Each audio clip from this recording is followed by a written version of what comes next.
ਮਮਤਾ ਨੇ ਅੱਜ ਪੂੜੀ ਕਚੌਰੀ ਅਤੇ ਸ਼ਾਹੀ ਪਨੀਰ ਦੇ ਨਾਲ ਮਟਰ ਪੁਲਾਵ ਬਣਾਇਆ ਸੀ। ਮਿੱਠੇ ਵਿੱਚ ਗਾਜਰ ਦਾ ਹਲਵਾ। ਅੱਜ ਸਸੁਰਾਲ ਵਿੱਚ ਉਸਦਾ ਪਹਿਲਾ ਜਨਮ ਦਿਨ ਸੀ, ਜੋ ਉਸਨੇ ਘਰ ਪਰ ਹੀ ਮਨਾਉਣੇ ਦਾ ਸੋਚਿਆ ਸੀ। ਇਹ ਜਿਹਾ ਪਹਿਲੀ ਵਾਰ ਹੋ ਰਿਹਾ ਸੀ ਜਦ ਮਮਤਾ ਆਪਣੇ ਜਨਮ ਦਿਨ ਪਰ ਖੁਦ ਹੀ ਖਾਣਾ ਬਣਾ ਰਹੀ ਸੀ। ਨਹੀਂ ਤਾਂ ਮਾਇਕੇ ਵਿੱਚ ਤਾਂ ਸਵੇਰੇ ਉੱਠਦੇ ਹੀ ਮਾਂ ਅਤੇ ਪਾਪਾ ਉਸ ਨੂੰ ਤਿਲਕ ਲਗਾ ਕੇ ਜਨਮ ਦਿਨ ਦੀਆਂ ਵਧਾਈਆਂ ਦਿੰਦੇ ਸੀ। ਫਿਰ ਮਾਂ ਅਤੇ ਛੋਟੀ ਭੈਣ ਮੋਨਾ ਮਿਲ ਕੇ ਉਸ ਦੀ ਪਸੰਦ ਦਾ ਨਾਸ਼ਤਾ ਬਣਾਉਂਦੀ। ਨਾਸ਼ਤੇ ਦੀ ਮੇਜ਼ ਪਰ ਉਸਦੇ ਛੋਟੇ ਭਾਈ ਅਜੇ ਅਤੇ ਵਿਜੇ ਸਾਰੇ ਹੈਪੀ ਬਰਥਡੇ ਬੋਲ ਕੇ ਉਸਦੇ ਜਨਮਦਿਨ ਨੂੰ ਮਨਾਉਣ ਦੀ ਪਲੈਨਿੰਗ ਵਿੱਚ ਲੱਗ ਜਾਂਦੇ। ਉਸ ਦਿਨ ਸਭ ਲੋਕ ਛੁੱਟੀ ਲੈ ਲੈਂਦੇ ਸੀ। ਮਾਂ ਪਾਪਾ ਦੀ ਤਰਫ ਤੋਂ ਕਿਤੇ ਘੁੰਮਣ ਜਾਣਾ ਉਸਦਾ ਤੋਹਫਾ ਹੁੰਦਾ ਸੀ, ਪਰ ਉਸਦੇ ਭੈਣ ਭਾਈ ਮਿਲ ਕੇ ਹਰ ਜਨਮ ਦਿਨ ਪਰ ਉਸ ਨੂੰ ਕੋਈ ਨਾ ਕੋਈ ਖੂਬਸੂਰਤ ਅਤੇ ਯਾਦਗਾਰ ਤੋਹਫਾ ਦਿੰਦੇ ਸੀ। ਉਸਦੀ ਅਲਮਾਰੀ ਵਿੱਚ ਨਾ ਜਾਣੇ ਕਿੰਨੇ ਤੋਹਫੇ, ਖੂਬਸੂਰਤ ਡਾਇਰੀਆਂ, ਜਵੈਲਰੀ ਸੈੱਟ, ਖੂਬਸੂਰਤ ਸੂਟ ਅੱਜ ਵੀ ਸਹੇਜ ਕੇ ਰੱਖੇ ਹੋਏ ਸੀ, ਉਸਦੇ ਛੋਟੇ ਭੈਣ ਭਾਈਆਂ ਦੇ ਪਿਆਰ ਦੀ ਨਿਸ਼ਾਨੀ ਬਣ ਕੇ। ਉਸਦੇ ਬਾਅਦ ਪਾਪਾ ਉਹਨਾਂ ਸਭ ਨੂੰ ਕਿਤੇ ਨਾ ਕਿਤੇ ਘੁਮਾਉਣ ਲੈ ਜਾਂਦੇ, ਕਦੀ ਚਿੜੀਆ ਘਰ, ਕਦੀ ਪਾਰਕ, ਕਦੀ ਅਤੇ ਕਿਸੇ ਸੁੰਦਰ ਜਗ੍ਹਾ ਪਰ। ਫਿਰ ਉਹ ਸਭ ਕਿਸੇ ਰੈਸਟੋਰੈਂਟ ਵਿੱਚ ਲੰਚ ਅਤੇ ਡਿਨਰ ਕਰਕੇ ਘਰ ਆਉਂਦੇ ਸੀ। ਇਸ ਤਰ੍ਹਾਂ ਹਰ ਸਾਲ ਉਸਦਾ ਜਨਮ ਦਿਨ ਮਿੱਠੀ ਯਾਦਾਂ ਛੱਡ ਜਾਂਦਾ ਸੀ। ਪਰ ਇਹ ਤਾਂ ਸਸੁਰਾਲ ਹੈ। ਸਵੇਰ ਤੋਂ ਕਿਸੇ ਨੇ ਵਧਾਈ ਨਹੀਂ ਦਿੱਤੀ, ਗਿਫਟ ਦੀ ਤਾਂ ਗੱਲ ਹੀ ਨਹੀਂ ਆਈ। ਸਾਰੇ ਆਪਣੇ ਆਪਣੇ ਕੰਮ ਤੋਂ ਬਾਹਰ ਚਲੇ ਗਏ। ਮਮਤਾ ਦਾ ਮਨ ਕੁਝ ਬੁੱਝ ਗਿਆ। ਫਿਰ ਸੋਚਿਆ ਸ਼ਾਇਦ ਕਿਸੇ ਨੂੰ ਯਾਦ ਹੀ ਨਹੀਂ ਹੋਵੇਗਾ। ਉਸਨੇ ਸਭ ਦਾ ਮਨਪਸੰਦ ਖਾਣਾ ਬਣਾਉਣੇ ਦੇ ਨਾਲ ਆਪਣੀ ਪਸੰਦ ਦਾ ਮਿੱਠਾ ਵੀ ਬਣਾਇਆ ਸੀ। ਅਰੇ ਨੂੰ ਕਿਆ ਅੱਜ ਭੁੱਖਾ ਹੀ ਮਾਰੇਂਗੀ ਕਿਆ? ਉਸਦੀ ਸੱਸ ਨੇ ਆਵਾਜ਼ ਲਗਾਈ। ਨਹੀਂ ਮਾਂ ਜੀ, ਹੁਣੇ ਲਿਆਈ। ਮਮਤਾ ਨੇ ਸੱਸ ਨੂੰ ਖਾਣਾ ਪਰੋਸਿਆ। ਇੱਕ ਕਟੋਰੀ ਵਿੱਚ ਗੁਲਾਬ ਜਾਮੁਨ ਦੇ ਕੇ ਉਸਦੀ ਸੱਸ ਨੇ ਪੁੱਛਿਆ, ਇਹ ਕਿਆ ਹੈ ਨੂੰ ਜੀ? ਅੱਜ ਮੇਰਾ ਜਨਮ ਦਿਨ ਸੀ ਤਾਂ ਸੋਚਿਆ ਕੁਝ ਮਿੱਠਾ ਬਣਾ ਲਵਾਂ।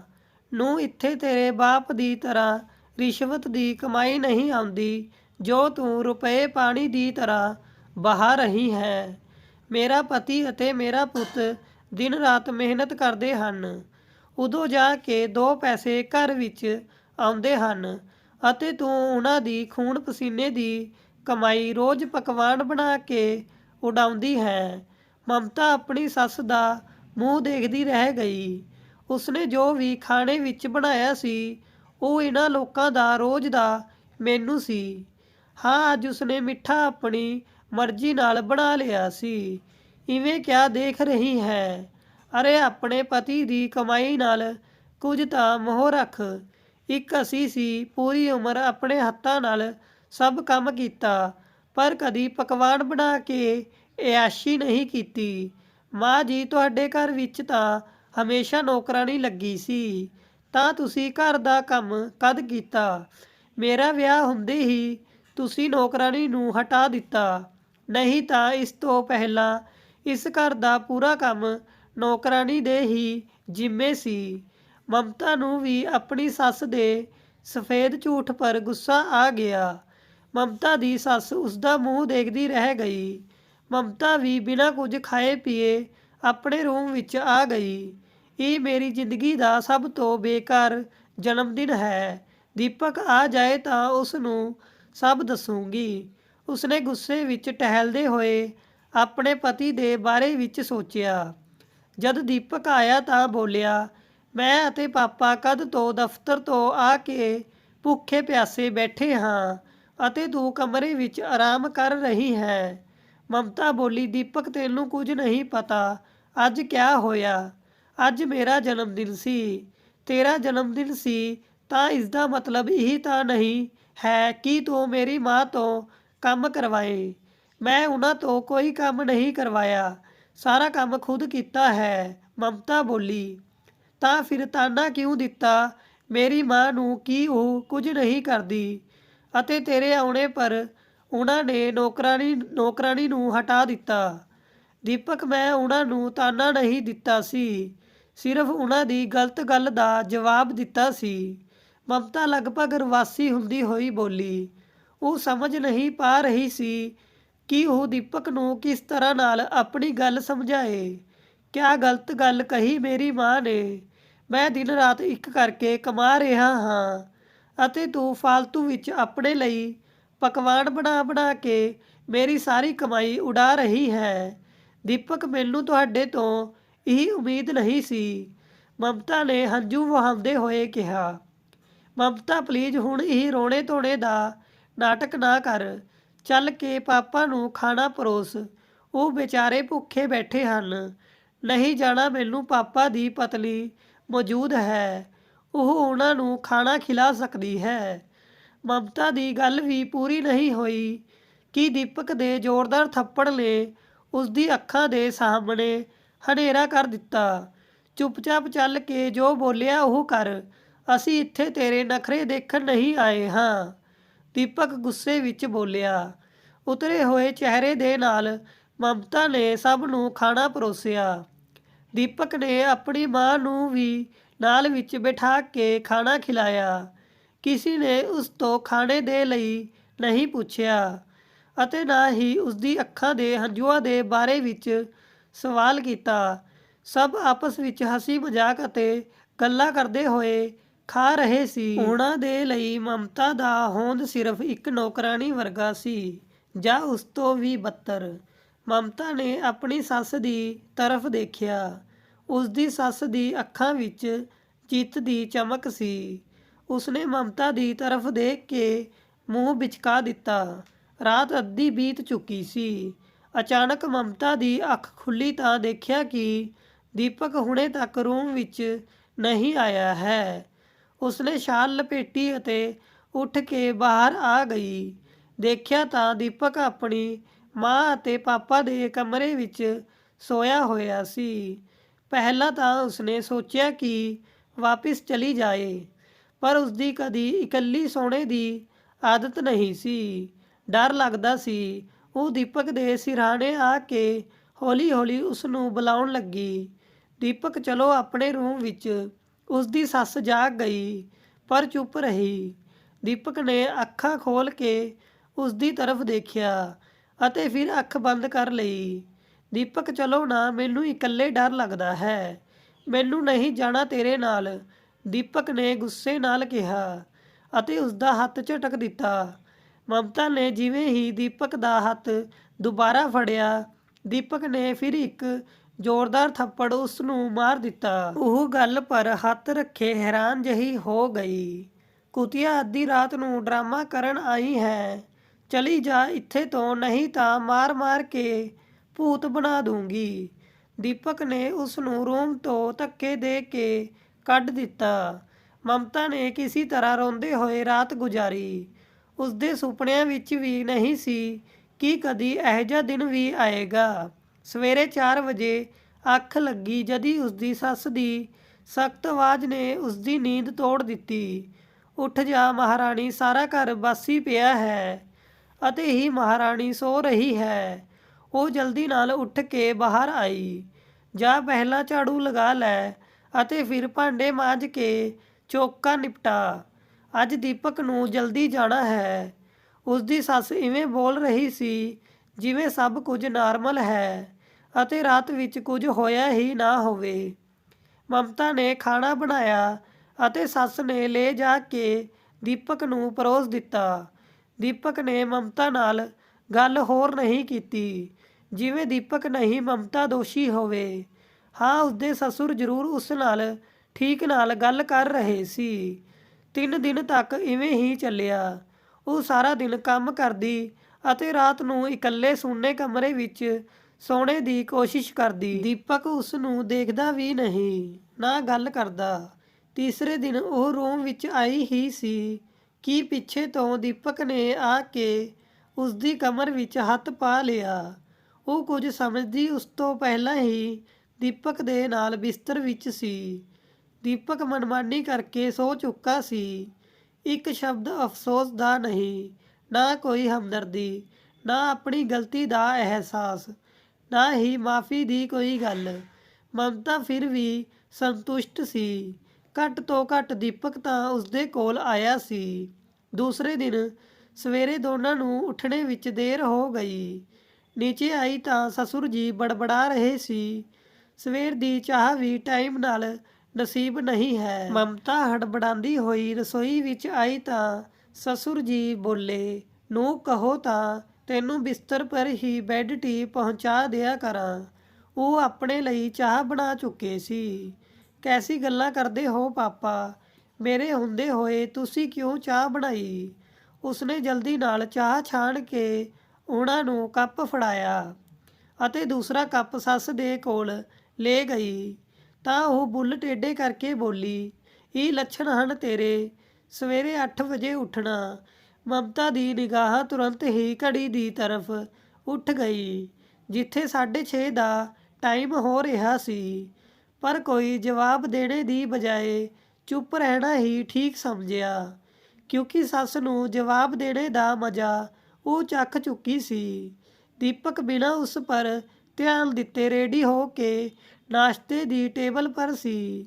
ਵੈਸੇ ਵੀ ਦੀਪਕ ਨੂੰ ਉਸ ਵਿੱਚ ਸਿਰਫ ਰਾਤ ਨੂੰ ਇੰਟਰਸਟ ਆਉਂਦਾ ਸੀ। ਉਸਦੇ ਬਾਅਦ ਜਾਂ ਤਾਂ ਪਿੱਠ ਮੋੜ ਕੇ ਸੋ ਜਾਣਾ ਜਾਂ ਫਿਰ ਮਾਂ ਦੇ ਕੋਲ ਚਲੇ ਜਾਣਾ।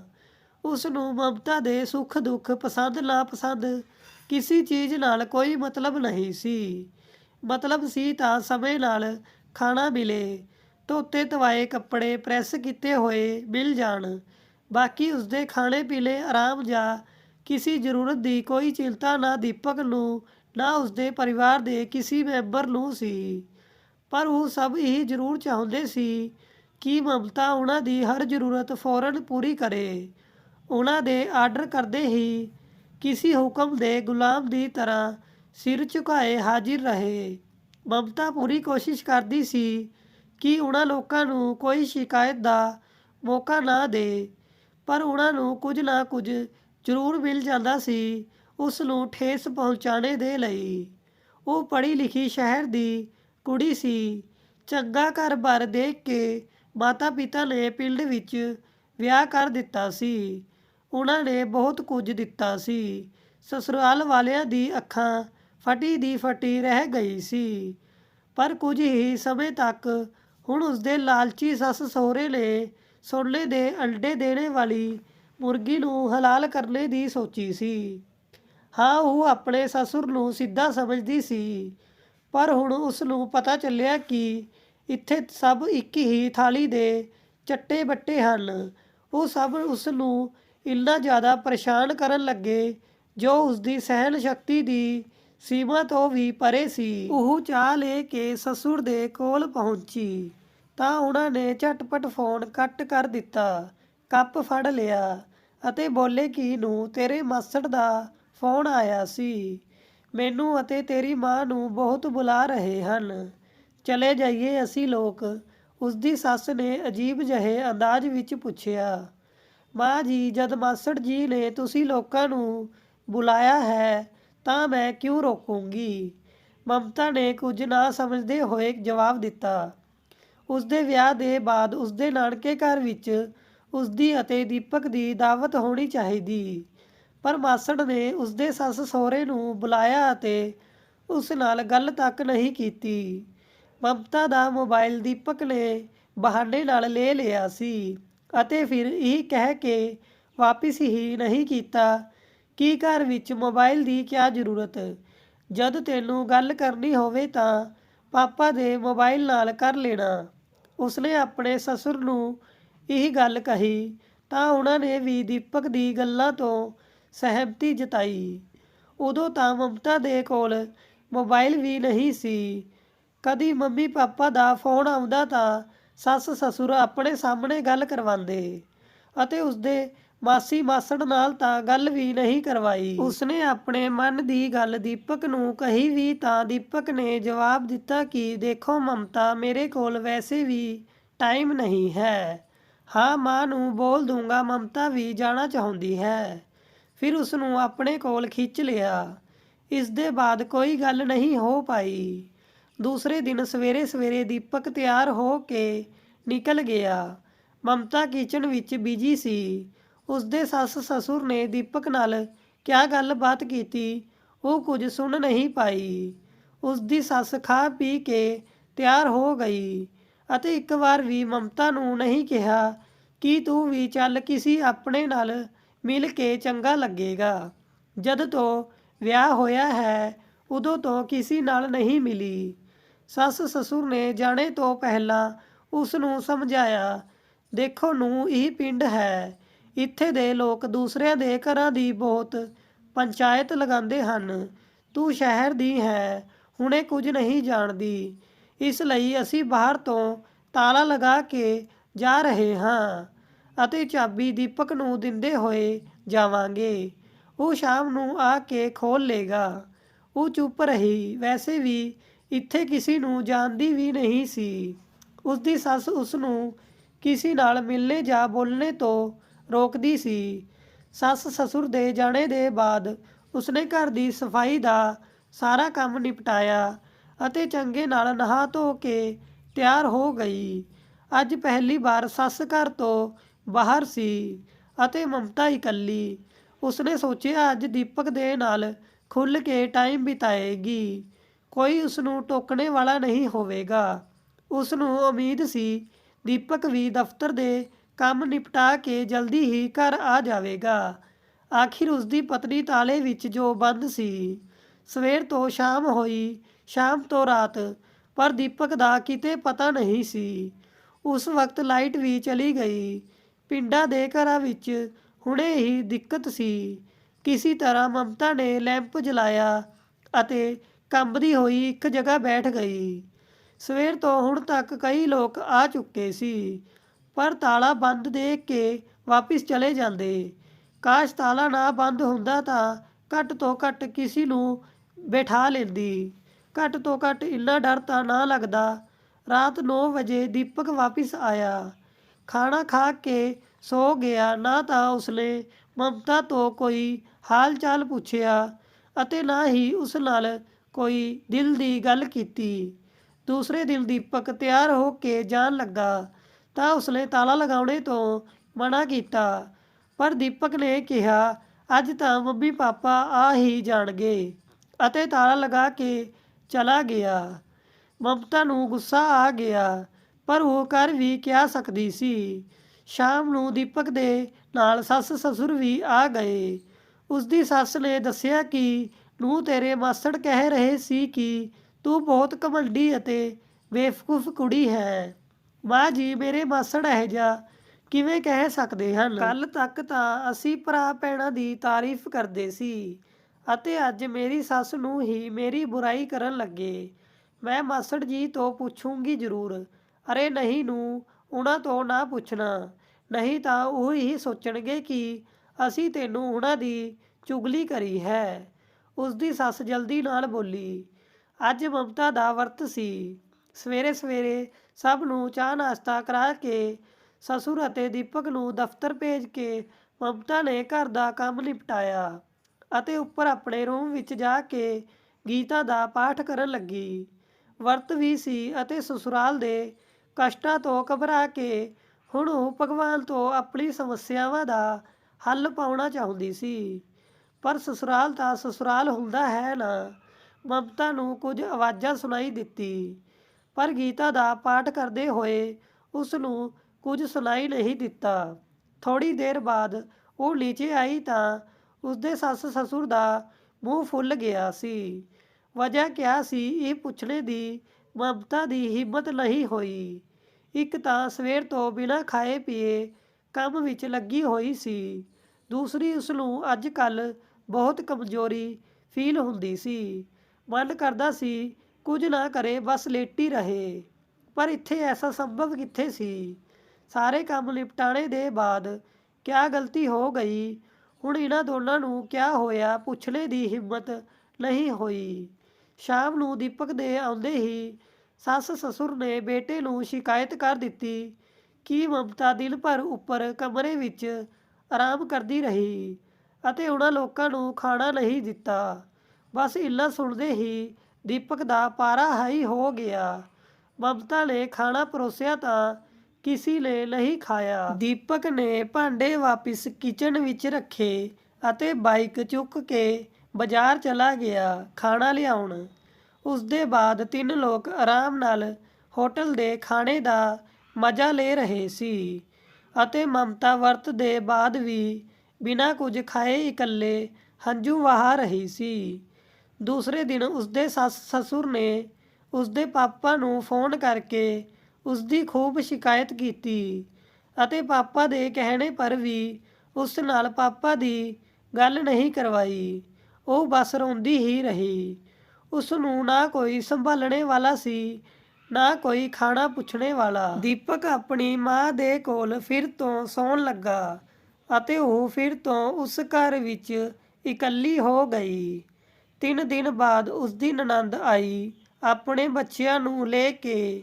ਤਾਂ ਜਾ ਕੇ ਬੱਚਿਆਂ ਦੀ ਚਹਿਲ ਪਹਿਲ ਨਾਲ ਮਮਤਾ ਦਾ ਮਨ ਬਹਿਲਿਆ। ਨਣਦ ਉਸਦੇ ਕੋਲ ਬੈਠਦੀ ਸੀ, ਗੱਲ ਵੀ ਕਰਦੀ ਸੀ। ਉਸਦੀ ਸੱਸ ਤਾਂ ਸਿਰਫ ਕੰਮ ਕਰਵਾਉਣੇ ਦੇ ਇਲਾਵਾ ਤਾਨੇ ਹੀ ਮਾਰਦੀ ਸੀ। ਸੱਸ ਕਦੀ ਮਮਤਾ ਦੇ ਨਾਲ ਨਹੀਂ ਬੈਠਦੀ ਸੀ, ਹਮੇਸ਼ਾ ਆਪਣੇ ਪਤੀ ਜਾਂ ਬੇਟੇ ਦੇ ਨਾਲ ਬੈਠਦੀ ਸੀ, ਨਹੀਂ ਤਾਂ ਇਕੱਲੀ ਬੈਠੀ ਰਹਿੰਦੀ ਸੀ। ਉਹ ਤਾਂ ਆਪਣੀ ਬੇਟੀ ਜਾਣੀ ਨਣਦ ਨੂੰ ਵੀ ਮਮਤਾ ਦੇ ਕੋਲ ਬੈਠਣੇ ਦੇ ਲਈ ਮਨਾ ਕਰਦੀ ਸੀ, ਪਰ ਨਣਦ ਫਿਰ ਵੀ ਉਸਦੇ ਨਾਲ ਮੌਕਾ ਕੱਢ ਕੇ ਬੈਠ ਹੀ ਜਾਂਦੀ ਸੀ। ਉਸਨੇ ਆਪਣੀ ਨਣਦ ਨੂੰ ਆਪਣੀ ਤਬੀਅਤ ਦੇ ਬਾਰੇ ਵਿੱਚ ਦੱਸਿਆ। ਦੀਦੀ, ਲੱਗਦਾ ਹੈ ਤੁਹਾਡਾ ਕੋਈ ਭਤੀਜਾ ਜਾਂ ਭਤੀਜੀ ਆਉਣੇ ਵਾਲਾ ਹੈ, ਮਮਤਾ ਨੇ ਸ਼ਰਮਾਉਂਦੇ ਹੋਏ ਕਿਹਾ। ਤਾਂ ਨਣਦ ਵੀ ਖੁਸ਼ ਹੋ ਗਈ। ਅੱਛਾ, ਦੀਪਕ ਨੂੰ ਦੱਸਿਆ? ਦੀਦੀ, ਉਹ ਮੇਰੇ ਨਾਲ ਗੱਲ ਹੀ ਨਹੀਂ ਕਰ ਰਹੇ। ਅਰੇ ਪਾਗਲ ਹੈ ਉਹ, ਦੇਖਣਾ ਜਦ ਉਸ ਨੂੰ ਪਤਾ ਚੱਲੇਗਾ ਤਾਂ ਉਹ ਕਿੰਨਾ ਖੁਸ਼ ਹੋ ਜਾਏਗਾ। ਇੰਨੇ ਵਿੱਚ ਮਮਤਾ ਦੀ ਸੱਸ ਅੰਦਰ ਆਈ। ਦਰਅਸਲ ਉਹ ਇਹ ਦੇਖਣ ਆਈ ਸੀ ਕਿ ਮਮਤਾ ਕਿਆ ਗੱਲਾਂ ਕਰ ਰਹੀ ਹੈ। ਇਹ ਉਹਨਾਂ ਦੀ ਆਦਤ ਸੀ ਕਿ ਜਦ ਮਮਤਾ ਇਕੱਲੀ ਘਰ ਵਿੱਚ ਹੁੰਦੀ ਤਾਂ ਕਦੀ ਅੰਦਰ ਝਾਕ ਕੇ ਨਹੀਂ ਦੇਖਦੀ, ਪਰ ਜੇਕਰ ਕੋਈ ਕੁੜੀ ਜਾਂ ਔਰਤ ਮਮਤਾ ਨਾਲ ਮਿਲਣ ਆ ਜਾਂਦੀ ਤਾਂ ਉਸਦੀ ਸੱਸ ਹਰ ਦੂਸਰੇ ਮਿੰਟ ਪਰ ਚੱਕਰ ਲਗਾਉਂਦੀ ਸੀ। ਮਾਂ ਭਾਬੀ ਦੇ ਲਈ ਤਾਬੀਜ਼ ਲੈ ਆਉਣਾ ਅਤੇ ਹੁਣ ਭਾਰੀ ਕੰਮ ਨਾ ਕਰਨ ਦੇਣਾ। ਤੁਸੀਂ ਦਾਦੀ ਬਣਨੇ ਵਾਲੀ ਹੋ। ਮਮਤਾ ਦੀ ਸੱਸ ਇਵੇਂ ਬਣ ਗਈ ਜਿਵੇਂ ਕੁਝ ਸੁਣਿਆ ਹੀ ਨਾ ਹੋ। ਦੂਸਰੇ ਦਿਨ ਨਣਦ ਆਪਣੇ ਘਰ ਚਲੀ ਗਈ। ਦੀਪਕ ਫਿਰ ਉਸਦੇ ਕੋਲ ਸੌਣ ਲੱਗਾ ਸੀ। ਸੱਸ ਸਸੁਰ ਦਾ ਮੂਡ ਵੀ ਠੀਕ ਸੀ, ਪਰ ਇਹ ਬਸ ਤੂਫਾਨ ਤੋਂ ਪਹਿਲਾਂ ਦੀ ਸ਼ਾਂਤੀ ਸੀ। ਪਿੰਡ ਦੀ ਇੱਕ ਕੁੜੀ ਰਿਸ਼ਤੇ ਵਿੱਚ ਉਸਦੀ ਨਣਦ ਲੱਗਦੀ ਸੀ। ਇੱਕ ਦਿਨ ਗੱਲਾਂ ਵਿੱਚ ਮਮਤਾ ਨੇ ਉਸ ਨੂੰ ਆਪਣੇ ਦਹੇਜ ਦੀ ਬੈੱਡਸ਼ੀਟ ਦਿਖਾਈ, ਜਿਸ ਪਰ ਉਸਨੇ ਖੁਦ ਬਹੁਤ ਖੂਬਸੂਰਤ ਪੇਂਟ ਕੀਤਾ ਸੀ। ਭਾਬੀ, ਮੇਰਾ ਪ੍ਰੈਕਟੀਕਲ ਹੈ, ਕਿਆ ਤੁਸੀਂ ਮੇਰਾ ਇੱਕ ਮੇਜ਼ਪੋਸ਼ ਪੇਂਟ ਕਰ ਦੋਗੀ? ਉਸਨੇ ਹਿਚਕਦੇ ਹੋਏ ਪੁੱਛਿਆ। ਹਾਂ ਹਾਂ, ਕਿਉਂ ਨਹੀਂ, ਬਹੁਤ ਦਿਨ ਹੋ ਗਏ ਕੁਝ ਪੇਂਟ ਕੀਤੇ ਹੋਏ। ਚਲੋ ਇਸ ਬਹਾਨੇ ਮੈਂ ਵੀ ਆਪਣੀ ਪ੍ਰੈਕਟਿਸ ਕਰ ਲੂੰਗੀ। ਮਮਤਾ ਨੇ ਫੌਰਨ ਉਸ ਨੂੰ ਸਹਿਮਤੀ ਦੇ ਦਿੱਤੀ। 2 ਦਿਨ ਬਾਅਦ ਉਸਦੀ ਸੱਸ ਨੇ ਘਰ ਵਿੱਚ ਹੰਗਾਮਾ ਮਚਾ ਦਿੱਤਾ ਸੀ ਕਿ ਕਿਉਂ ਮਮਤਾ ਕਿਸੇ ਦਾ ਕੰਮ ਕਰ ਰਹੀ ਹੈ। ਦੀਪਕ ਨੇ ਉਸ ਪਰ ਇੰਨੀ ਛੋਟੀ ਜਿਹੀ ਗੱਲ ਦੇ ਲਈ ਹੱਥ ਚੁੱਕਿਆ ਕਿ ਉਸਨੇ ਕਿਉਂ ਬਿਨਾਂ ਪੁੱਛੇ ਦੂਸਰੇ ਦਾ ਕੰਮ ਕੀਤਾ। ਉਸਦੇ ਸਸੁਰ ਨੇ ਉਸਦੇ ਪਾਪਾ ਨੂੰ ਫੋਨ ਕਰਕੇ ਕਹਿ ਦਿੱਤਾ ਕਿ ਆ ਕੇ ਆਪਣੀ ਕੁੜੀ ਨੂੰ ਲੈ ਜਾਓ। ਮਮਤਾ ਰੋਂਦੀ ਗਿੜਗਿੜਾਉਂਦੀ ਰਹੀ ਕਿ ਮੇਰੇ ਪਾਪਾ ਦੀ ਤਬੀਅਤ ਠੀਕ ਨਹੀਂ ਹੈ, ਪਲੀਜ਼ ਤੁਸੀਂ ਲੋਕ ਉਹਨਾਂ ਨੂੰ ਕੁਝ ਨਾ ਕਹੋ। ਪਰ ਉਹਨਾਂ ਲੋਕਾਂ ਦੇ ਕੰਨ ਪਰ ਜੂੰ ਨਹੀਂ ਰੇਂਗੀ। 2 ਦਿਨ ਪਹਿਲਾਂ ਮੰਮੀ ਨੇ ਦੱਸਿਆ ਸੀ ਕਿ ਪਾਪਾ ਦੀ ਤਬੀਅਤ ਠੀਕ ਨਹੀਂ ਹੈ। ਮਮਤਾ ਪਹਿਲਾਂ ਹੀ ਪਾਪਾ ਦੀ ਤਬੀਅਤ ਨੂੰ ਲੈ ਕੇ ਪਰੇਸ਼ਾਨ ਸੀ। ਹੁਣ ਇਸ ਕੋਰੇ ਵਾਲੀ ਠੰਡ ਵਿੱਚ ਪਾਪਾ ਨੂੰ ਇੰਨਾ ਲੰਬਾ ਸਫ਼ਰ ਤੈਅ ਕਰਨਾ ਪੈਂਦਾ ਸਿਰਫ ਉਸਦੀ ਵਜ੍ਹਾ ਨਾਲ।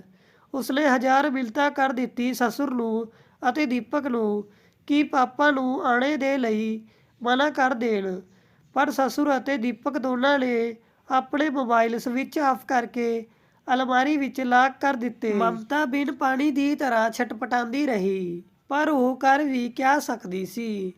ਉਹਨਾਂ ਲੋਕਾਂ ਦੇ ਵਿੱਚ ਕੋਈ ਵੀ ਤਾਂ ਮਮਤਾ ਦਾ ਆਪਣਾ ਨਹੀਂ ਸੀ। ਦੀਪਕ ਵੀ ਮਮਤਾ ਨੂੰ ਉਹ ਆਪਣਾਪਣ ਅਤੇ ਸਨਮਾਨ ਕਿੱਥੇ ਦੇ ਪਾਇਆ ਜਿਸ ਦੀ ਹਰ ਔਰਤ ਨੂੰ ਚਾਹਤ ਹੁੰਦੀ ਹੈ ਆਪਣੇ ਪਤੀ ਤੋਂ। ਉਹ ਘਰ ਵਿੱਚ ਸੱਸ ਸਸੁਰ ਅਤੇ ਦੀਪਕ ਦੇ ਹੁੰਦੇ ਹੋਏ ਵੀ ਬਿਲਕੁਲ ਇਕੱਲੀ ਸੀ। ਠੰਡ ਦਾ ਮੌਸਮ ਅਤੇ ਤਬੀਅਤ ਦੀ ਸੁਸਤੀ ਅਤੇ ਘਬਰਾਹਟ ਦੇ ਬਾਵਜੂਦ ਉਸਨੇ ਪੂਰੇ ਘਰ ਦਾ ਕੰਮ ਕੀਤਾ। ਦੀਪਕ ਦੇ ਕੱਪੜੇ ਧੋਤੇ, ਸਫਾਈ ਕੀਤੀ, ਖਾਣਾ ਬਣਾਇਆ। ਪੂਰਾ ਦਿਨ ਜਿਸ ਤੜਫੜਾਹਟ ਵਿੱਚ ਗੁਜ਼ਾਰਿਆ ਉਹ ਸਿਰਫ ਮਮਤਾ ਜਾਣਦੀ ਸੀ। ਰਾਤ 8 ਵਜੇ ਦੀਪਕ ਪਾਪਾ ਨੂੰ ਸਟੇਸ਼ਨ ਤੋਂ ਲੈ ਕੇ ਆਇਆ। ਮਮਤਾ ਦਾ ਮਨ ਕੀਤਾ ਕਿ ਭੱਜ ਕੇ ਪਾਪਾ ਦੇ ਗਲੇ ਲੱਗ ਜਾਏ ਅਤੇ ਖੂਬ ਰੋਏ, ਪਰ ਉਸਨੇ ਖੁਦ ਨੂੰ ਸੰਭਾਲਿਆ ਅਤੇ ਰਸੋਈ ਵਿੱਚ ਜਾ ਕੇ ਚਾਹ, ਨਾਸ਼ਤੇ ਅਤੇ ਖਾਣੇ ਦੀ ਵਿਵਸਥਾ ਕਰਨ ਲੱਗੀ। ਸੱਸ ਦਾ ਮੂੰਹ ਤਾਂ ਟੇਢਾ ਹੀ ਰਿਹਾ, ਪਰ ਦੀਪਕ ਅਤੇ ਸਸੁਰ ਦੋਨਾਂ ਦੇ ਵਿਵਹਾਰ ਨੂੰ ਦੇਖ ਕੇ ਇਹ ਸਮਝਣਾ ਮੁਸ਼ਕਿਲ ਸੀ ਕਿ ਇਹੀ ਉਹ ਲੋਕ ਸੀ ਜੋ ਉਸਦੇ ਕੱਲ੍ਹ ਲੱਖ ਤੜਫਣੇ ਪਰ ਵੀ ਮੋਬਾਈਲ ਪਰ ਪਾਪਾ ਨਾਲ ਗੱਲ ਕਰਵਾਣੇ ਪਰ ਰਾਜੀ ਨਹੀਂ ਹੋਏ। ਅੱਜ ਪਾਪਾ ਨਾਲ ਇਵੇਂ ਘੁਲ ਮਿਲ ਕੇ ਗੱਲ ਕਰ ਰਹੇ ਸੀ ਜਿਵੇਂ ਕਿ ਕੁਝ ਹੋਇਆ ਹੀ ਨਾ ਹੋਵੇ। ਰਾਤ ਦਾ ਖਾਣਾ ਖਿਲਾ ਕੇ ਮਮਤਾ ਥੋੜ੍ਹੀ ਦੇਰ ਉੱਥੇ ਹੀ ਆਪਣੇ ਪਾਪਾ ਦੇ ਕੋਲ ਬੈਠਣਾ ਚਾਹੁੰਦੀ ਸੀ, ਪਰ ਉਸਦੀ ਸੱਸ ਬੋਲੀ, ਜਾ ਪਹਿਲਾਂ ਭਾਂਡੇ ਮਾਂਜ ਕੇ ਰੱਖ ਅਤੇ ਚੌਂਕਾ ਸਮੇਟ ਲੈ। ਰਾਤ ਭਰ ਰਸੋਈ ਵਿੱਚ ਝੂਠੇ ਭਾਂਡੇ ਪਏ ਰਹਿਣਗੇ ਤਾਂ ਲਕਸ਼ਮੀ ਕਿਵੇਂ ਆਏਗੀ ਘਰ ਵਿੱਚ। ਨਾ ਚਾਹੁੰਦੇ ਹੋਏ ਵੀ ਮਮਤਾ ਨੂੰ ਉੱਥੇ ਤੋਂ ਉੱਠਣਾ ਪਿਆ। ਉਸਦੇ ਉੱਥੇ ਤੋਂ ਜਾਂਦੇ ਹੀ ਉਸਦੇ ਸੱਸ ਸਸੁਰ ਅਤੇ ਦੀਪਕ ਤਿੰਨੋਂ ਹੀ ਉਸਦੇ ਪਾਪਾ ਨੂੰ ਉਸਦੀ ਸ਼ਿਕਾਇਤਾਂ ਕਰਨ ਲੱਗੇ ਕਿ ਇਹ ਸਵੇਰੇ ਦੇਰ ਤੱਕ ਸੌਂਦੀ ਹੈ, ਰਾਤ ਨੂੰ ਭਾਂਡੇ ਨਹੀਂ ਮਾਂਜਦੀ, ਸੱਸ ਦੇ ਕੋਲ ਨਹੀਂ ਬੈਠਦੀ। ਪਾਪਾ ਨੇ ਸ਼ਾਂਤੀ ਨਾਲ ਉਹਨਾਂ ਲੋਕਾਂ ਦੀ ਗੱਲਾਂ ਸੁਣੀ ਅਤੇ ਕਿਹਾ, ਸਾਡੇ ਘਰ ਪਰ ਤਾਂ ਬੇਟੀ ਨੇ ਕਦੀ ਇੰਨਾ ਕੰਮ ਹੀ ਨਹੀਂ ਕੀਤਾ। ਉਹ ਪੜ੍ਹਾਈ ਲਿਖਾਈ ਵਿੱਚ ਹੀ ਵਿਅਸਤ ਰਹੀ ਅਤੇ ਵਿਆਹ ਵੀ ਹੋ ਗਿਆ। ਹੁਣ ਤੁਹਾਡੇ ਘਰ ਵਿੱਚ ਤੁਹਾਡੀ ਬੇਟੀ ਬਣ ਕੇ ਆਈ ਹੈ ਤਾਂ ਜੋ ਤੁਸੀਂ ਸਿਖਾਓਗੇ ਸਿੱਖ ਲਵੇਗੀ ਹੌਲੀ ਹੌਲੀ। ਪਾਪਾ ਦੀ ਗੱਲ ਸੁਣ ਕੇ ਉਸਦੀ ਸੱਸ ਨੇ ਮੂੰਹ ਵਿਗਾੜਿਆ ਅਤੇ ਸਸੁਰ ਨੇ ਕਿਹਾ, ਕੱਲ੍ਹ ਅਸੀਂ ਤੁਹਾਨੂੰ ਆਪਣਾ ਪਿੰਡ ਘੁਮਾਉਣੇ ਦੇ ਲਈ ਛੁੱਟੀ ਲੈ ਲਵਾਂਗੇ, ਕਿਉਂਕਿ ਦੀਪਕ ਤਾਂ ਬਹੁਤ ਵਿਅਸਤ ਰਹਿੰਦਾ ਹੈ। ਦੀਪਕ ਤੂੰ ਕਮਰੇ ਵਿੱਚ ਜਾ, ਨੂੰ ਇਕੱਲੀ ਹੋਵੇਗੀ। ਦੀਪਕ ਦੇ ਜਾਣੇ ਦੇ ਬਾਅਦ ਬਾਕੀ ਸਭ ਵੀ ਸੌਣੇ ਦੇ ਲਈ ਲੇਟ ਗਏ।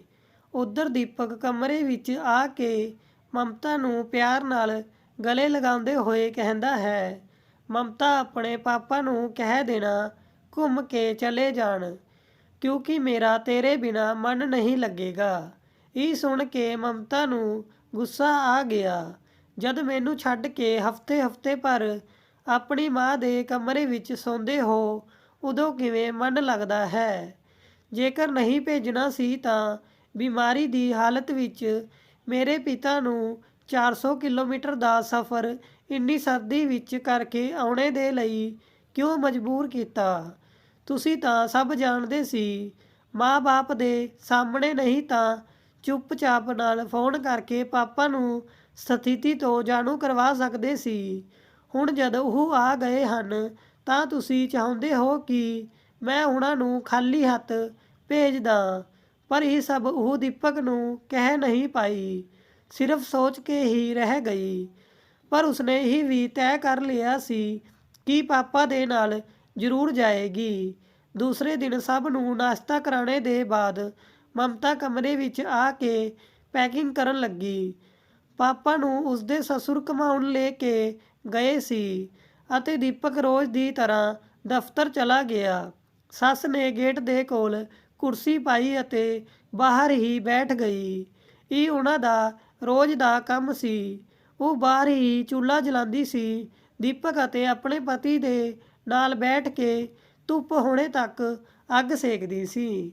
ਇੱਕ ਵਾਰ ਮਮਤਾ ਨੇ ਠੰਡ ਤੋਂ ਬੇਹਾਲ ਹੋ ਕੇ ਵਿਹੜੇ ਵਿੱਚ ਅੱਗ ਜਲਾ ਲਈ ਸੀ ਤਾਂ ਉਸਦੀ ਸੱਸ ਨੇ ਹੰਗਾਮਾ ਖੜਾ ਕਰ ਦਿੱਤਾ ਸੀ ਕਿ ਮੇਰਾ ਘਰ ਗੰਦਾ ਹੋ ਜਾਵੇਗਾ। ਮਮਤਾ ਨੂੰ ਸਰਦੀ ਲੱਗ ਰਹੀ ਸੀ। ਉਸਨੇ ਸੋਚਿਆ ਅੱਜ ਤਾਂ ਅੱਗ ਸੇਕ ਹੀ ਲਵੇ ਜਦ ਅੱਗ ਜਲਾਈ ਹੈ।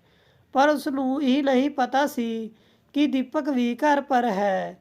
ਉਸਨੇ ਟੈਂਕ ਦਾ ਠੰਡਾ ਪਾਣੀ ਬਾਲਟੀ ਭਰ ਕੇ ਮਮਤਾ ਅਤੇ ਅੱਗ ਦੋਨਾਂ ਪਰ ਪਾ ਦਿੱਤਾ ਸੀ। ਉਹ ਦਿਨ ਅਤੇ ਅੱਜ ਦਾ ਦਿਨ ਚਾਹੇ ਜਿੰਨੀ ਸਰਦੀ ਲੱਗੇ, ਮਮਤਾ ਅੱਗ ਨਹੀਂ ਜਲਾ ਸਕਦੀ ਸੀ ਅਤੇ ਬਾਹਰ ਵਾਲੀ ਅੱਗ ਸੇਕਣੇ ਦਾ ਤਾਂ ਸਵਾਲ ਹੀ ਨਹੀਂ ਉੱਠਦਾ। ਆਖਿਰ ਮਮਤਾ ਇੱਕ ਇੱਜ਼ਤਦਾਰ ਪਰਿਵਾਰ ਦੀ ਪਰਦੇ ਵਾਲੀ ਨੂੰਹ ਜੋ ਸੀ। ਖੈਰ ਮਮਤਾ ਨੇ ਆਪਣੀ ਪੈਕਿੰਗ ਕਰ ਲਈ ਅਤੇ ਪਾਪਾ ਦੇ ਆਉਂਦੇ ਹੀ ਬੋਲੀ, ਮੈਂ ਤਿਆਰ ਹਾਂ, ਚਲੋ ਪਾਪਾ। ਮਮਤਾ ਦੇ ਇੰਨਾ ਕਹਿੰਦੇ ਹੀ ਮਨੋਂ ਤੂਫਾਨ ਆ ਗਿਆ ਸੀ। ਉਸਦੇ ਸਸੁਰ ਚੀਕਣ ਲੱਗੇ ਕਿ ਅਸੀਂ ਤਾਂ ਘੁੰਮਣੇ ਫਿਰਨੇ ਦੇ ਲਈ ਬੁਲਾਇਆ ਸੀ, ਤੁਸੀਂ ਰੋਜ਼ ਆਪਣੀ ਕੁੜੀ ਨੂੰ ਲੈਣ ਚਲੇ ਆਉਂਦੇ ਹੋ। ਇਹ ਬਹੁਤ ਗਲਤ ਹੈ। ਲੈ ਗਏ ਤਾਂ ਖੁਦ ਭੋਗੋਗੇ। ਮਮਤਾ ਤੋਂ ਵੀ ਰਿਹਾ ਨਹੀਂ ਗਿਆ। ਉਸਨੇ ਵੀ ਕਹਿ ਦਿੱਤਾ ਬਿਮਾਰੀ ਦੀ ਹਾਲਤ ਵਿੱਚ ਵੀ ਕਿਸੇ ਨੂੰ ਘੁੰਮਣ ਬੁਲਾਇਆ ਜਾਂਦਾ ਹੈ ਅਤੇ ਉਹ ਵੀ ਇੱਥੇ ਇਸ ਪਿੰਡ ਵਿੱਚ ਦੇਖਣੇ ਦੇ ਲਈ ਕਿਆ ਹੈ। ਉਸਦੇ ਪਾਪਾ ਨੇ ਉਸ ਨੂੰ ਸ਼ਾਂਤ ਕਰਵਾਇਆ ਅਤੇ ਸਸੁਰ ਨੂੰ ਕਿਹਾ, ਭਾਈ ਸਾਹਿਬ ਮੈਂ ਬਿਮਾਰ ਹਾਂ, ਇੰਨੀ ਜਲਦੀ ਲੰਬਾ ਸਫ਼ਰ ਨਹੀਂ ਕਰ ਸਕਦਾ। ਹੁਣ ਆ ਗਿਆ ਹਾਂ ਤਾਂ ਭੇਜ ਦਵੋ, ਫਿਰ ਜਲਦੀ ਹੀ ਵਾਪਿਸ ਲੈ ਜਾਣਾ। ਇਸ ਪਰ ਉਸਦੇ ਸਸੁਰ ਚੁੱਪ ਰਹੇ। ਮਮਤਾ ਨੇ ਅਲਮਾਰੀ ਨੂੰ ਲਾਕ ਕੀਤਾ ਅਤੇ ਤਿਆਰ ਹੋ ਕੇ ਆਪਣਾ ਸਮਾਨ ਲੈ ਕੇ ਬਾਹਰ ਆ ਗਈ। ਇੰਨੀ ਦੇਰ ਵਿੱਚ ਉਹ ਲੋਕ ਦੀਪਕ ਨੂੰ ਵੀ ਦਫ਼ਤਰ ਤੋਂ ਬੁਲਾ ਚੁੱਕੇ ਸੀ। ਦੀਪਕ ਚੁੱਪ ਸੀ, ਬਸ ਗੁੱਸੇ ਨਾਲ ਘੂਰ ਰਿਹਾ ਸੀ। ਉਸਨੇ ਆਪਣੀ ਸੱਸ ਨੂੰ ਅਲਮਾਰੀ ਦੀ ਚਾਬੀ ਦਿੱਤੀ ਤਾਂ ਬਿਨਾਂ ਕੁਝ ਕਹੇ ਲੈ ਲਈ। ਚਲਦੇ ਸਮੇਂ ਸੱਸ ਸਸੁਰ ਅਤੇ ਦੀਪਕ ਦੇ ਪੈਰ ਛੂਹਣ ਲੱਗੀ ਤਾਂ ਸੱਸ ਨੇ ਆਪਣਾ ਮੂੰਹ ਘੁਮਾ ਲਿਆ। ਬੱਸ ਵਿੱਚ ਬੈਠਦੇ ਹੀ ਮਮਤਾ ਨੂੰ ਐਸਾ ਲੱਗਿਆ ਜਿਵੇਂ ਕਿਸੇ ਕੈਦੀ ਨੂੰ ਆਜ਼ਾਦੀ ਮਿਲ ਗਈ ਹੋਵੇ। ਉਹ ਖਿੜਕੀ ਤੋਂ ਬਾਹਰ ਉੱਡਦੀ ਹੋਈ ਧੂੜ, ਕੱਚੇ ਪੱਕੇ ਮਕਾਨ, ਸਭ ਕੁਝ ਕਿਸੇ ਬੱਚੇ ਦੀ ਤਰ੍ਹਾਂ ਇਵੇਂ ਦੇਖ ਰਹੀ ਸੀ ਜਿਵੇਂ ਪਹਿਲੀ ਵਾਰ ਦੁਨੀਆ ਦੇਖ ਰਹੀ ਹੋਵੇ। ਘਰ ਪਹੁੰਚ ਕੇ ਉਸ ਨੂੰ ਇਵੇਂ ਲੱਗਿਆ ਜਿਵੇਂ ਸਾਲਾਂ ਦੇ ਬਾਅਦ ਆਪਣੀ ਮਾਂ ਭਾਈ ਭੈਣਾਂ ਨਾਲ ਮਿਲ ਰਹੀ ਹੈ। ਸਭ ਹੀ ਉਸਦੇ ਆਉਣੇ ਨਾਲ ਖੁਸ਼ ਸੀ। ਮਮਤਾ ਨੇ ਦੀਪਕ ਨੂੰ ਫੋਨ ਕਰਕੇ ਆਪਣੇ ਪਹੁੰਚਣੇ ਦੀ ਸੂਚਨਾ ਦੇਣੀ ਚਾਹੀ ਤਾਂ ਉਸਦਾ ਨੰਬਰ ਲਗਾਤਾਰ ਬਿਜੀ ਜਾ ਰਿਹਾ ਸੀ। ਸਸੁਰ ਦਾ ਵੀ ਫੋਨ ਬਿਜੀ ਸੀ। ਇਹ ਤਾਂ ਬਾਅਦ ਵਿੱਚ ਪਤਾ ਚੱਲਿਆ ਕਿ ਉਹਨਾਂ ਲੋਕਾਂ ਨੇ ਮਮਤਾ ਅਤੇ ਉਸਦੇ ਸਾਰੇ ਘਰ ਵਾਲਿਆਂ ਦਾ ਨੰਬਰ ਬਲੌਕ ਕਰ ਦਿੱਤਾ ਸੀ। ਫਿਲਹਾਲ ਮਾਇਕੇ ਆ ਕੇ ਮਮਤਾ ਨੂੰ ਹੁਣ ਰੋਜ਼ ਦੇ ਝਗੜਿਆਂ ਅਤੇ ਨਾਟਕ ਤੋਂ ਮੁਕਤੀ ਮਿਲ ਗਈ ਸੀ। ਉਸਦੀ ਪ੍ਰੈਗਨੈਂਸੀ ਦੀ ਖਬਰ ਮਿਲਦੇ ਹੀ ਸਾਰੇ ਲੋਕ ਉਸਦਾ ਬਹੁਤ ਖਿਆਲ ਰੱਖਣ ਲੱਗੇ। ਪਾਪਾ ਬਹੁਤ ਸਾਰੇ ਮੇਵੇ ਲੈ ਆਏ। ਮੰਮੀ ਰੋਜ਼ਾਨਾ ਫਲ, ਦੁੱਧ, ਹਰੀ ਸਬਜ਼ੀਆਂ ਉਸਦੇ ਲਈ ਅਲੱਗ ਤੋਂ ਲੈਣਾ ਨਹੀਂ ਭੁੱਲਦੀ ਸੀ। ਭਾਈ ਭੈਣ ਬਹੁਤ ਧਿਆਨ ਰੱਖਦੇ, ਕਿਤੇ ਦੀਦੀ ਕੋਈ ਭਾਰੀ ਕੰਮ ਨਾ ਕਰੇ। ਮੰਮੀ ਹਰ ਮਹੀਨੇ ਚੈੱਕਅਪ ਕਰਵਾਉਣ ਲੈ ਜਾਣਾ ਨਹੀਂ ਭੁੱਲਦੀ। ਦੀਪਕ ਦਾ ਉਹੀ ਹਾਲ ਸੀ, ਨਾ ਫੋਨ ਕਰਦਾ ਸੀ ਅਤੇ ਨਾ ਰਿਸੀਵ ਕਰਦਾ ਸੀ। ਜ਼ਿਆਦਾ ਫੋਨ ਕਰੋ ਤਾਂ ਨੰਬਰ ਬਲੌਕ ਕਰ ਦਿੰਦਾ ਸੀ। ਮਮਤਾ ਬਹੁਤ ਪਰੇਸ਼ਾਨ ਸੀ। ਦੀਪਕ ਜੈਸਾ ਵੀ ਸੀ, ਉਹ ਉਸ ਨਾਲ ਬਹੁਤ ਪਿਆਰ ਕਰਦੀ ਸੀ।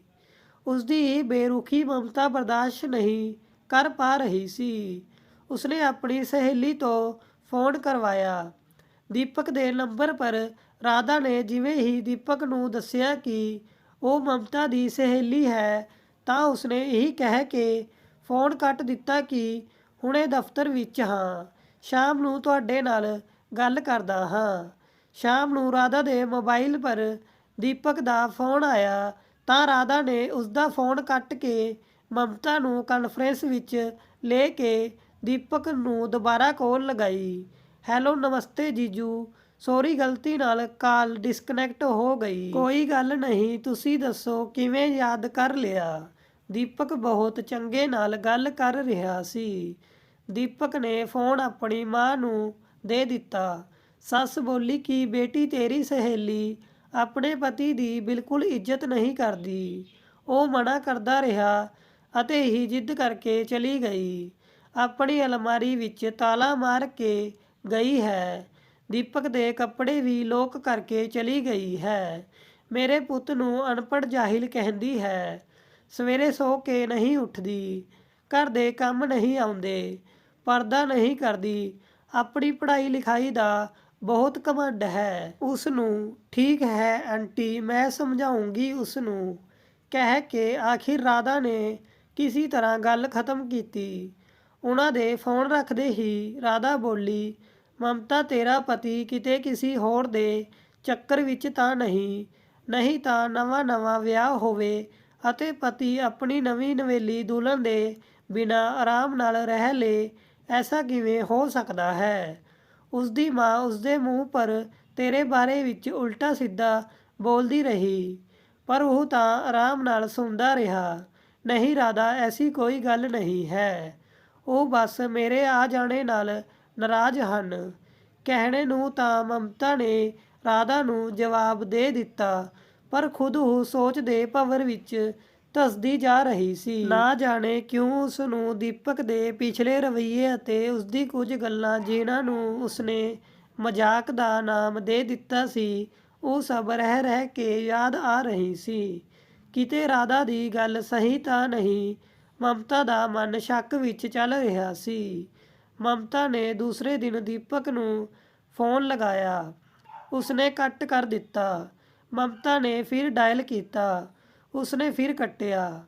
ਫਿਰ ਤਾਂ ਮਮਤਾ ਬਾਰ-ਬਾਰ ਦੀਪਕ ਨੂੰ ਫੋਨ ਕਰਦੀ ਰਹੀ ਅਤੇ ਉਹ ਕੱਟ ਕਰਦਾ ਰਿਹਾ। 3 ਦਿਨ ਇਹੀ ਹਾਲ ਸੀ।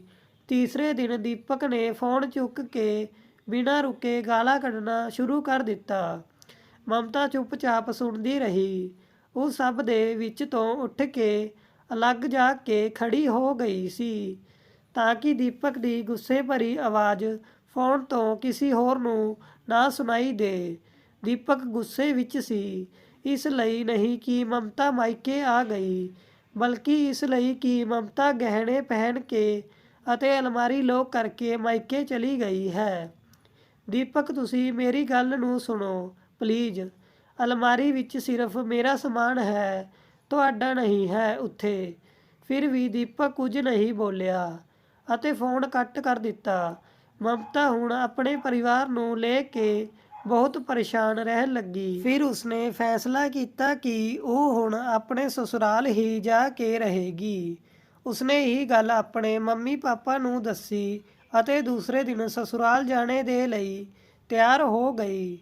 ਘਰ ਤੋਂ ਮਮਤਾ ਰੋਂਦੇ ਹੋਏ ਨਿਕਲੀ ਅਤੇ ਪੂਰੇ ਰਸਤੇ ਭਰ ਆਪਣੇ ਸਸੁਰਾਲ ਵਿੱਚ ਅੱਗੇ ਸੁਣਨੇ ਵਾਲੇ ਤਾਨਿਆਂ ਤੋਂ ਆਪਣੇ ਆਪ ਨੂੰ ਮਜ਼ਬੂਤ ਕਰਨ ਵਿੱਚ ਲੱਗੀ ਰਹੀ ਅਤੇ ਰਸਤੇ ਭਰ ਇਹੀ ਸੋਚਦੀ ਰਹੀ ਕਿ ਕੁੜੀ ਦਾ ਅਸਲੀ ਘਰ ਕਿਹੜਾ ਹੈ, ਜਿਸ ਵਿੱਚ ਉਹ ਖੁਸ਼ ਰਹਿ ਸਕਦੀ ਹੈ, ਮਾਇਕਾ ਜਾਂ ਸਸੁਰਾਲ। ਸਟੋਰੀ ਕਿਵੇਂ ਲੱਗੀ ਲਾਈਕ ਕਮੈਂਟ ਕਰਕੇ ਜ਼ਰੂਰ ਦੱਸਿਓ ਜੀ। ਧੰਨਵਾਦ ਜੀ।